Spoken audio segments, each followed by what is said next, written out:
MTN, everywhere you go.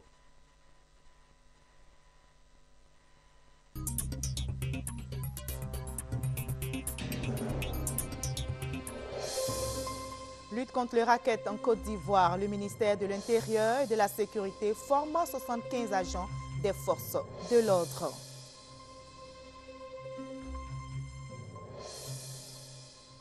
Nous irons à Nation, dans le district du Zanzan, où les routes sont dans un état de dégradation. Nous ferons le constat dans quelques instants.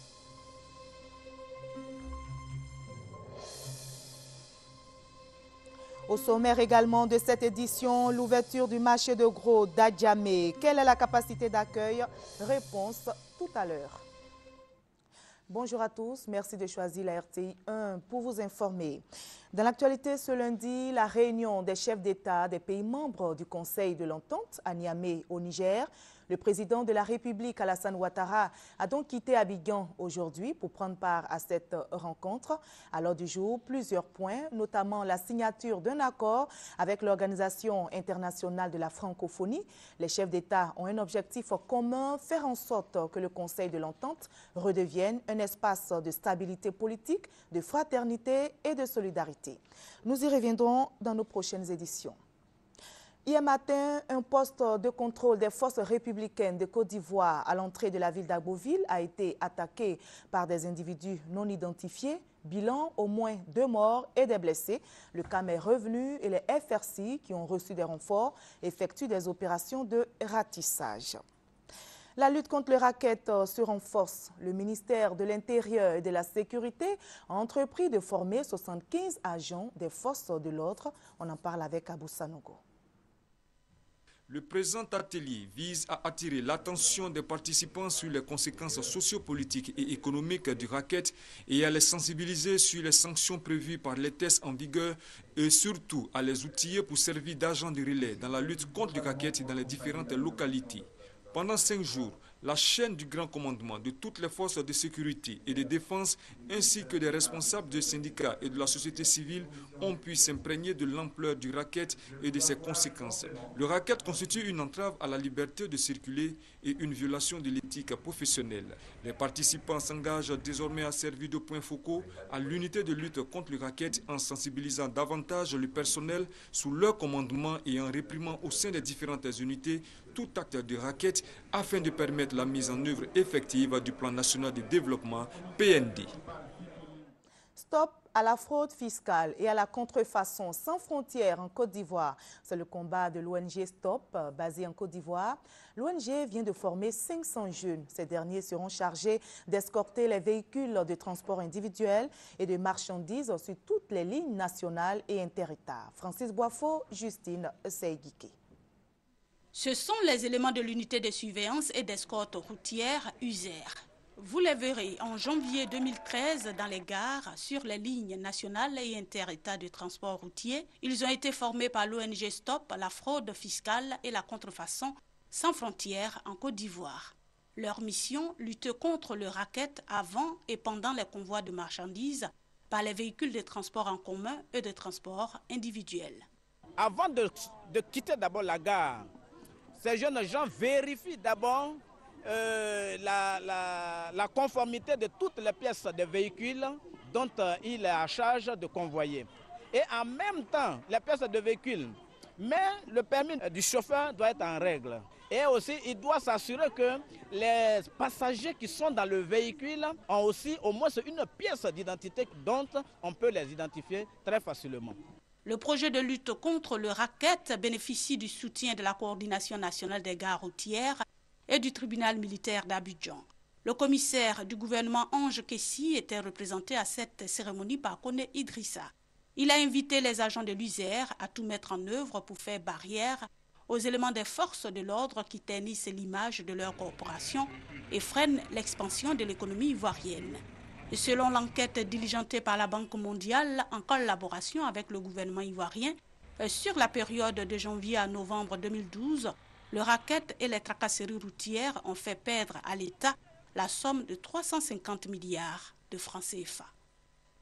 L'OMS, l'UNICEF, le Centre Carter et les coordonnateurs des programmes nationaux de la santé des pays membres de l'UEMOA se mobilisent contre la maladie du ver de Guinée. Une réunion vient de se tenir à Abidjan pour décider des stratégies à mettre en place afin d'éradiquer la maladie sur le continent africain. On en parle avec Gabriel Zani. La dracunculose ou ver de Guinée est une maladie causée par un ver appelé Dracunculus medinensis. La maladie du ver de Guinée se transmet par la consommation d'eau contaminée et affecte principalement les populations rurales qui n'ont pas accès à l'eau potable. Le combat engagé contre la maladie par les pays touchés porte de bons résultats selon l'Organisation mondiale de la santé.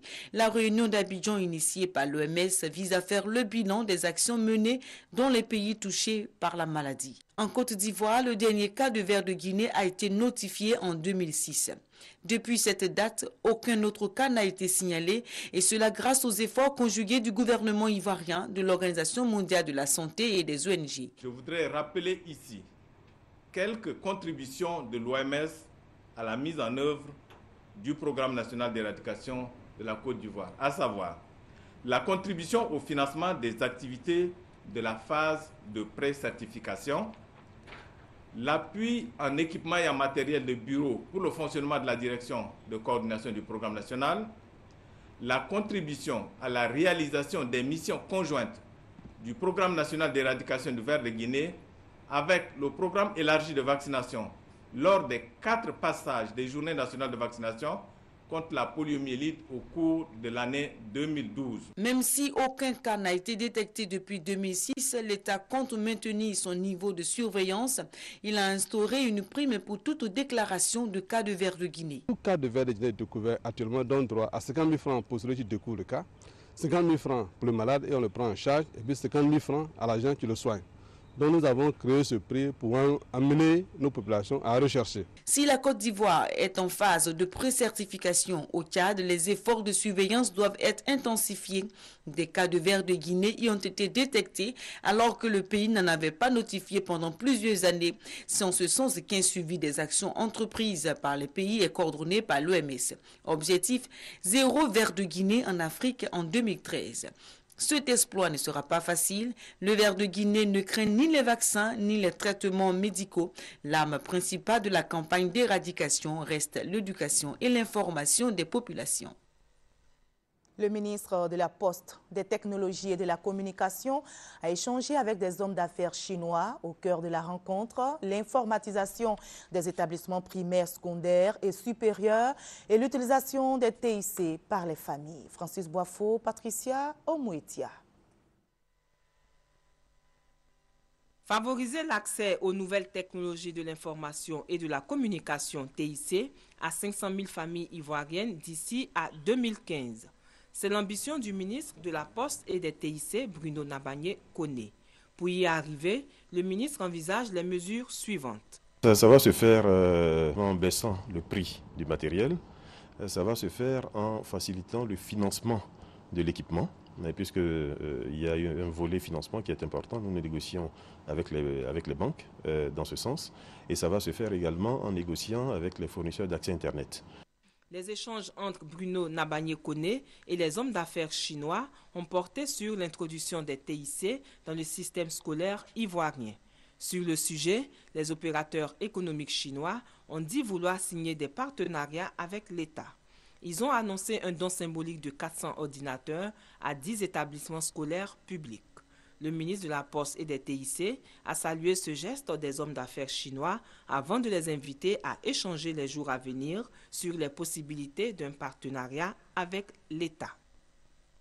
Je vous le disais en début de ce journal, le nouveau marché de gros d'Agamé est prêt à accueillir les commerçants et les clients. La cérémonie d'ouverture officielle des portes de ce nouveau marché est proposée par Mamadou Kouassi. Désormais, la commune d'Adjamé dispose de son port, un port sec pour recevoir les produits des pays de l'Interland et ceux des villes de l'intérieur de la Côte d'Ivoire. Ces produits seront essentiellement composés de légumes secs, de vivriers, de céréales et de bétail. Une œuvre estimée à environ 52 millions de francs CFA. À travers ce projet, les promoteurs veulent lutter contre la cherté de la vie et surtout privilégier la destination Côte d'Ivoire. Leur préoccupation, c'était pour trouver un site pour stocker leurs marchandises. Parce que les camions qui louent souvent, arrivés ici, ils peuvent faire au moins 3 jours sans gagner place pour descendre les sacs avant de livrer le camion. Or, les camions, ils viennent ici, c'est pour déposer ce colis-là et puis faire les chargements au niveau du port d'Abidjan et pour retourner. Donc ça crée un peu des entraves. Et cette année-là, le oignon doit être quand même moins cher et aussi en bonne qualité. Nous ne sommes pas des opérateurs économiques, nous faisons du bénévolat. Mais on se bat pour qu'il y ait des conditions pour qu'il y ait la vie moins chère. Notre objectif, c'est que nous recherchons que quand les consommateurs se rendent sur le lieu, qu'ils sentent au moins qu'il y a un changement. Le marché d'environ 500 places est principalement destiné aux femmes. Une action qui va réduire le taux de pauvreté et permettre aux femmes de se prendre en charge. L'intérêt pour nous, c'est que c'est un marché de gros, les vivriers seront moins chers. Donc vraiment, je suis très content parce qu'on va avoir des produits moins chers. On ne parlera plus du panel de la ménagère qui est cher. On dirait que le panel de la ménagère revient moins cher. Il faut rappeler que le nouveau marché de gros est situé à Williamsville, sur l'autoroute du Nord, dans la commune d'Adjamé. En Miyagi, dans le département de Soubré, les producteurs se mobilisent pour la construction d'une usine de conditionnement du cacao. Ils sont à la recherche d'une somme de 400 millions de francs CFA. Gabriel Zani, reportage. S'organiser pour la construction d'une usine de conditionnement du café cacao, tel était l'objectif de l'assemblée extraordinaire tenue par les producteurs de café cacao de Miyagi. Yaomé, président de l'Union des producteurs de la localité, a salué leur initiative et a relevé que pour tirer profit de leurs activités, les producteurs devront se prendre en charge. Pour la réalisation de leur projet, il leur faut mobiliser la somme de 400 millions de francs CFA. Cette réunion extraordinaire a été également l'occasion pour les producteurs de faire le bilan à mi-parcours de la campagne 2012-2013. En ce qui concerne la commercialisation du café cacao, les producteurs ont aussi exprimé leur satisfaction quant à la libéralisation de la filière et félicité le président de la République, Alassane Ouattara, d'avoir porté son choix sur l'un des producteurs de Miyagi pour siéger au conseil d'administration du café cacao. Cette réunion a pris fin par une visite du site devant accueillir l'usine de conditionnement. On s'intéresse à un autre secteur agricole, l'hévéaculture. Les producteurs s'activent aussi pour une meilleure organisation de leur secteur. Patricia Omouetia a suivi leur rencontre. L'hévéaculture ou la production du caoutchouc place la Côte d'Ivoire au rang de 7e producteur mondial avec 240 000 tonnes, loin derrière les 6 premiers essentiellement des pays d'Asie. Environ 10 700 millions de francs CFA ont été inscrits dans la production de 2009 à 2012 pour 3 programmes. Aide à la création de plantations, formation et entretien des pistes villageoises. Ces données, l'équipe du Fonds de développement d'EVA, FDH, dirigée par le président Joseph Désiré Bilé, tient à les partager. Ce faisant, le fonds veut créer une dynamique autour de l'hévéaculture pour accroître la richesse et l'emploi. Nous souhaitons que les Ivoiriens utilisent peu d'espace, mais avec des rendements élevés qui parviennent aux mêmes objectifs. Le planteur ne doit pas payer à manger sur un marché parce qu'il doit s'organiser pour produire, pour satisfaire ses besoins alimentaires. Et il doit le faire sur son exploitation, soit dans la plantation de VA, soit sur un espace qu'il rend disponible dans l'ensemble de son patrimoine foncier. Nous, en créant des forêts, nous améliorons le régime des pluies et au contraire, nous aidons à rafraîchir l'atmosphère. Pour la campagne 2013 qui vient d'être lancée, l'objectif sera de réhabiliter 300 km de pistes villageoises et de contribuer à la réalisation de 300 000 hectares de nouvelles plantations afin de porter la production nationale à 600 000 tonnes d'ici à l'horizon 2020. Et on part maintenant à Ayamé découvrir les meilleurs planteurs et la meilleure coopérative de la localité. Ces producteurs de cacao ont été distingués en raison de la qualité du travail abattu. Herman Niamien, Mamadou Kouassi.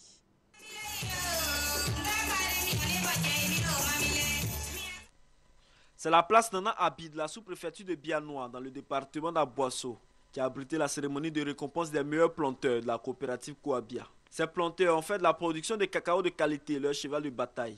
Aujourd'hui, leurs efforts sont récompensés. Ils se partagent la somme de 41 millions de francs CFA. Les 8 meilleurs planteurs ont reçu de nombreux lots.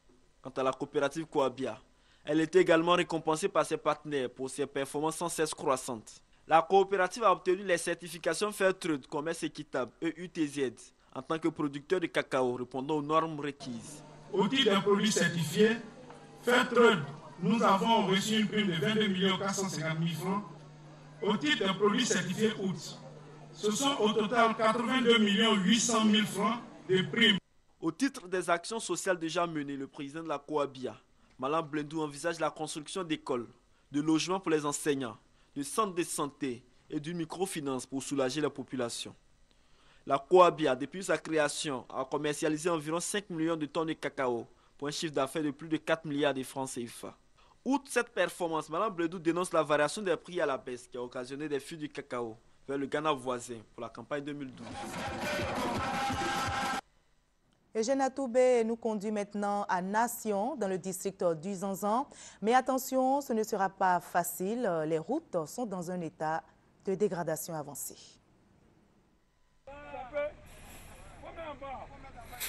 Militaires et civils déployant tous les moyens pour délivrer un véhicule prisonnier de la boue. Voilà, vas-y. Vas-y. Vas-y. La scène se passe sur l'axe Koutouba-Nassien, long de 60 km. Cette route a été reprofilée une semaine auparavant. En une seule pluie, elle aura montré sa pénibilité. Ce véhicule 4x4 en a eu pour son compte. Son cardan et sa rotule ont été touchés. Plus loin, cet autre véhicule, réputé pour sa robustesse et sa solidité, vaincu lui aussi par la route de Nassien. Des automobilistes et des voyageurs à moto leur ont apporté assistance. Depuis les 4 années que je passe ici, que je vois qu'au moins il y a eu un peu d'amélioration par rapport au passage du président. Sinon, il est vraiment difficile à Nassien de parcourir cette distance-là, Nassien-Koutouba. Entre Lambira et Tumboyaga, il y a un coin toujours qui bloque la RTI, puisqu'il n'y a même pas de pont dessus, il n'y a rien. Nassien, une localité à l'allure de gros village, chef-lieu du département. Ici, les populations souffrent énormément du mauvais état des routes.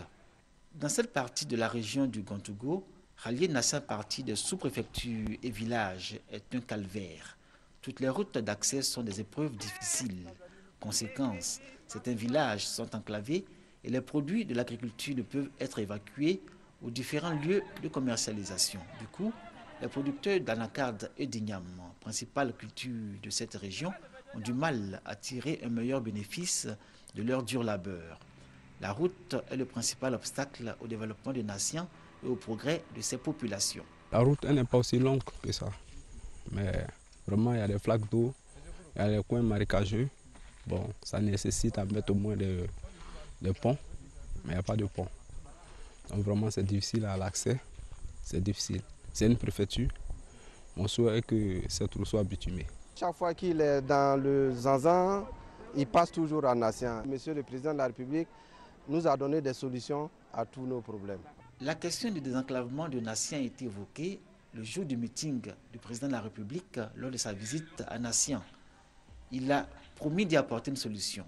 Cette solution, selon les populations soutenues par leurs élus, est le bitumage de la voie Boaké-Nassien jusqu'à Koutouba, intégrant la construction d'un pont sur le fleuve Komoué. Plus qu'une solution, c'est pour les populations la voie royale pour Nassien d'amorcer son développement. Voilà, c'était le reportage d'Eugène Atoubé. Parlons de la lutte contre la pauvreté en Côte d'Ivoire. Le Centre de recherche et d'action pour la paix, CERAP, initie des formations au bénéfice d'une centaine de jeunes dans le domaine de l'artisanat et de l'éducation. Ces jeunes ont reçu des attestations de fin des formations suivies pour vous par Francis Boifo, Gabriel Zani. Cette remise de diplômes et de matériel de travail marque la fin de plus de 2 années de formation. Elle a été initiée par le Centre de recherche et d'action pour la paix, CERAP, et la Fondation Orange Côte d'Ivoire Télécom au bénéfice d'une centaine de jeunes démunis au métier de l'artisanat et à l'alphabétisation. Je suis les cours du jour en formation de couture. Maintenant, elle est soir, je suis les cours du soir. J'ai commencé du niveau 1. niveau 2 jusqu'au niveau 3. Et aujourd'hui, par la grâce de Dieu, il y a eu mon CEP. Le directeur de l'action sociale en milieu urbain du CERAP explique le mode de sélection des bénéficiaires. Les jeunes viennent et quand ils arrivent à nous, nous faisons une séance d'écoute pendant 3 mois. Et durant cette séance d'écoute, nous leur demandons un extrait d'acte de naissance ou bien un certificat de résidence. Et à partir de ce document, nous faisons des visites, nous choisissons les jeunes, nous les retenons s'ils répondent aux critères d'âge entre 14 et 25 ans. Et puis nous les préparons à aller apprendre le métier auprès des maîtres artisans. Selon les responsables du Centre de recherche et d'action pour la paix, l'Institut forme en moyenne 300 jeunes chaque année. Objectif, contribuer à la lutte contre la pauvreté en Côte d'Ivoire.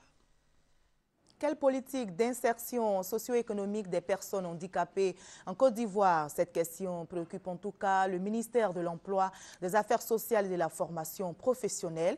Le ministère vient donc d'organiser au centre pilote de Port-Boué une table ronde sur la promotion des personnes handicapées. Le reportage de Juliette Ouéa.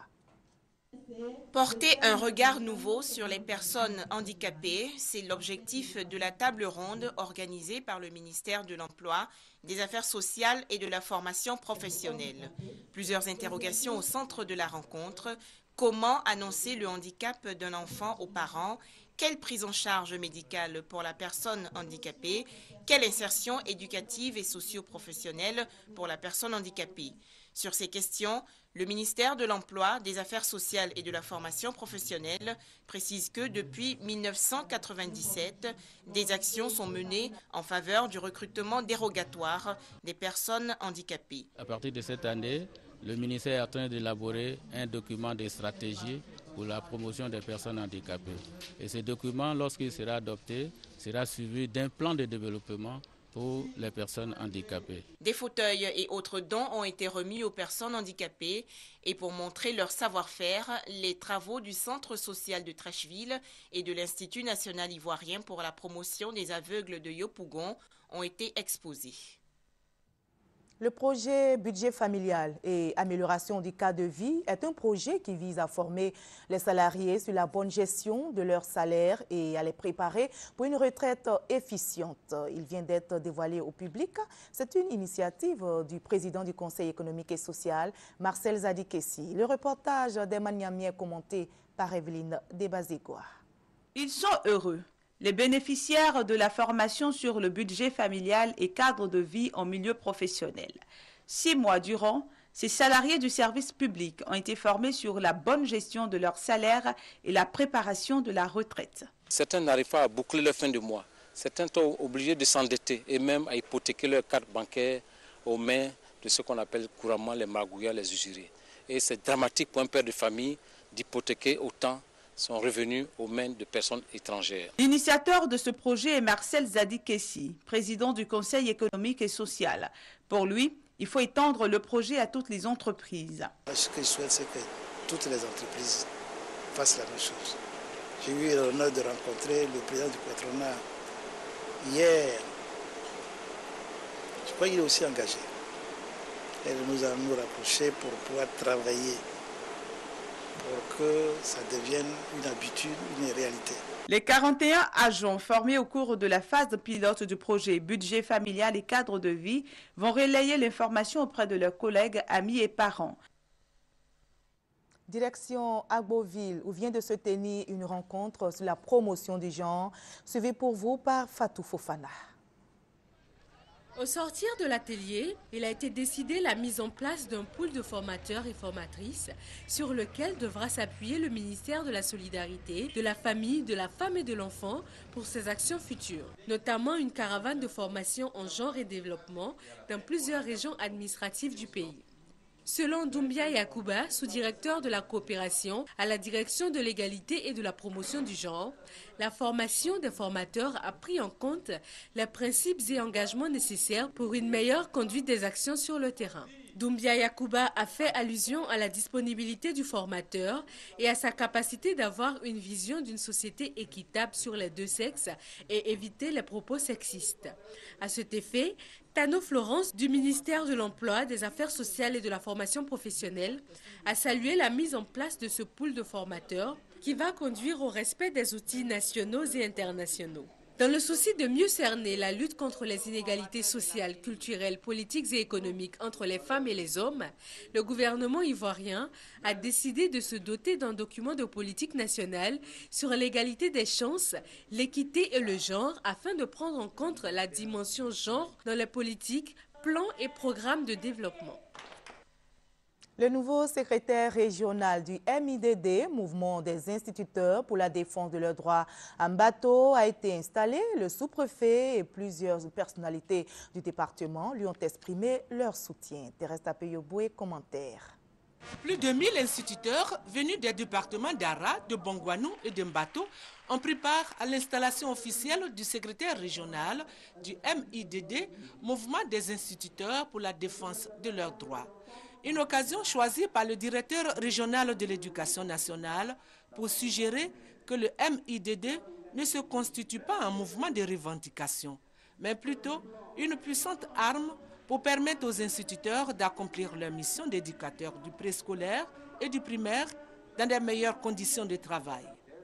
Le parrain, Dr Jean-Marie Akoué, fils de la région, a exhorté tout le corps enseignant à se mobiliser et à se considérer comme acteurs et bénéficiaires primaires des actions de développement de la région. Car selon lui, sans une formation solide de base, il n'y a pas de ressources humaines de qualité pour assurer l'émergence de la Côte d'Ivoire. Le sous-préfet a souhaité également que le MIDD ne soit pas un mouvement de revendication stérile, mais un outil de développement au service de la région de Morono. Un ordinateur a été offert par le parrain à ses filleuls pour les exhorter au travail bien fait et à mieux gérer leur mouvement. Elle a passé 17 ans dans la région de Kwasi-Datekro. Le dévouement de sœur Marie Bernard dans les œuvres de charité et d'amour a capté l'attention des populations de Kwasi-Datekro et des autorités religieuses. Et bien pour l'honorer, la Côte d'Ivoire et le Vatican ont organisé une messe d'action de grâce. Thérèse Tapeyoboué. Elle a sillonné différents villages pour identifier les besoins des uns et des autres. Elle a aidé les filles mères et les enfants malnutris. Elle a mis en place des caisses pharmaceutiques villageoises dans 15 villages. Dans ces villages, elle a formé des filles à la gestion des caisses et permis ainsi aux populations qui sont éloignées des centres de santé de bénéficier de médicaments de première nécessité. Elle, c'est la sœur Marie Bernard, appelée affectueusement dans la région de Kwasi-Datekro, Modagiri. Pour toutes ces actions de charité en faveur des populations ivoiriennes, elle a été honorée au cours d'une messe d'action de grâce par l'État de Côte d'Ivoire, représenté par Anaki Komena, mandaté par la grande chancelière, et le Vatican par le père Mia Valentin.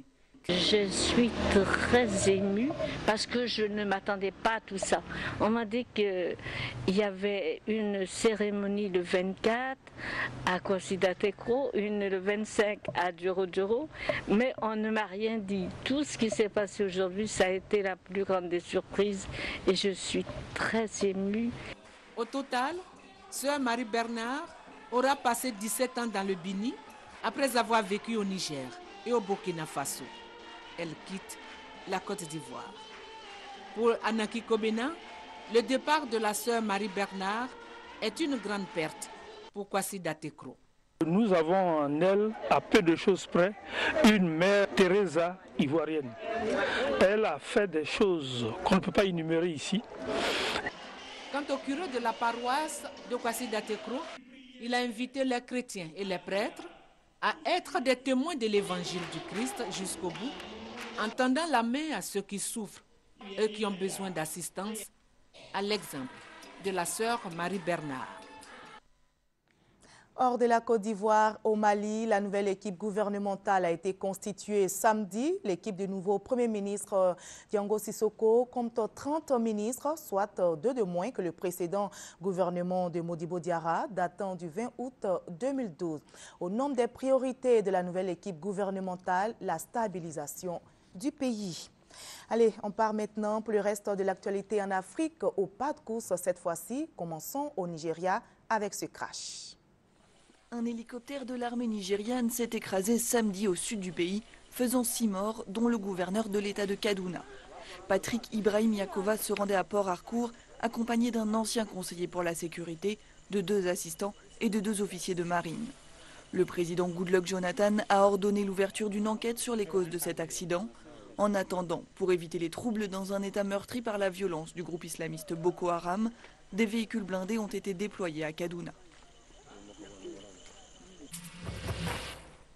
L'Afrique du Sud prie pour Nelson Mandela. L'ancien dirigeant âgé de 94 ans a subi une opération de calcul biliaire ce samedi. Selon le porte-parole de la présidence, la procédure a été un succès et Mandela se rétablit. Alors qu'il souffre de problèmes de santé récurrents depuis 2011, il est hospitalisé à Pretoria depuis 8 jours. Dans cette église de Soweto, on espère que l'icône de la lutte anti-apartheid sortira vainqueur de ce nouveau combat. Le tribunal de la mer a demandé samedi la libération immédiate de la frégate argentine retenue au Ghana depuis le 2 octobre. Ce navire école de la marine de guerre a été saisi dans le port ghanéen de Tema à la demande d'un fonds spéculatif qui réclame un reliquat de dette à l'État argentin. Le conseiller du gouvernement ghanéen, qui contestait à l'origine la compétence du tribunal international basé en Allemagne, a finalement déclaré que le pays se conformera à la décision. Les gardes-côtes italiens ont intercepté 2 bateaux transportant près de 450 migrants africains dans la nuit de vendredi à samedi. Ces hommes, femmes et enfants, venus pour la plupart d'Afrique subsaharienne, ont embarqué sur les côtes libyennes.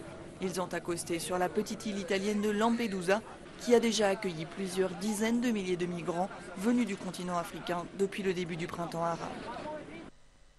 Voilà, et c'est sur cette image que nous allons nous séparer. Mais avant, retenez que la réunion des chefs d'État des pays membres du Conseil de l'Entente s'ouvre aujourd'hui à Niamey au Niger. Le président de la République, Alassane Ouattara, a donc quitté Abidjan ce lundi matin pour prendre part à cette rencontre. Et à l'ordre du jour, plusieurs points, notamment la signature d'un accord avec l'Organisation internationale de la francophonie. Les chefs d'État ont un objectif commun, faire en sorte que le Conseil de l'Entente redevienne un espace de stabilité politique, de fraternité et de solidarité. Merci de nous avoir suivis. Ce soir à 20h, retrouvez Abiba Dambélé Saoui.